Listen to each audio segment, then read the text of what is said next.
इसी तरह हमारी एक और ज़रूरत है ग़िज़ा। ग़िज़ा के अंदर चूँकि हम बहुत सी चीज़ें खाने के लिए इस्तेमाल करते हैं, खाना तैयार करने के लिए हमें तेल की ज़रूरत होती है। ख़ास तौर से हमारे इलाके में जो तेल इस्तेमाल होते हैं वो 2 किस्म के होते हैं, 3 किस्म के होते हैं, फल्ली का और सोयाबीन का और एक सनफ्लावर सूरजमुखी का।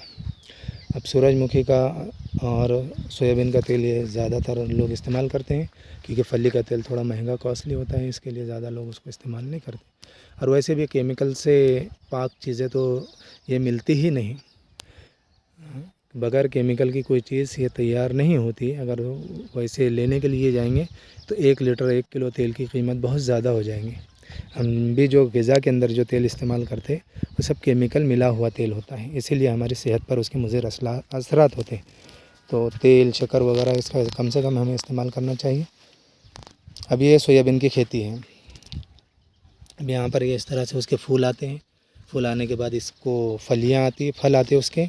उन फलियों के भरने के बाद में वो फलियाँ सूखती है, सूखने के बाद में सारे पौधे उखाड़ करके इनको एक जगह जमा कर दिया जाता है। जमा करने के बाद में फिर मशीन के ट्रैक्टर के ज़रिए से उसको बाहर निकाल दिया जाता है। वो सारे उसके जो बीजे होते हैं सोयाबीन के दाने वो अलग हो जाते हैं और उसका जो चारा, जो कुटार जिसे कहते हैं, वो अलग हो जाता है। उसके बाद में क्या होता है, वो दाने सोयाबीन मार्केट में जाता है, फिर वहाँ से वो तेल के कारखानों में जाता है और उससे तेल निकाला जाता है और पैक होकर वो फिर हमारे ग़िज़ा के तौर पर इस्तेमाल होने के लिए मार्केट में दस्तयाब हो जाता है। इस तरह से सोयाबीन की खेती है।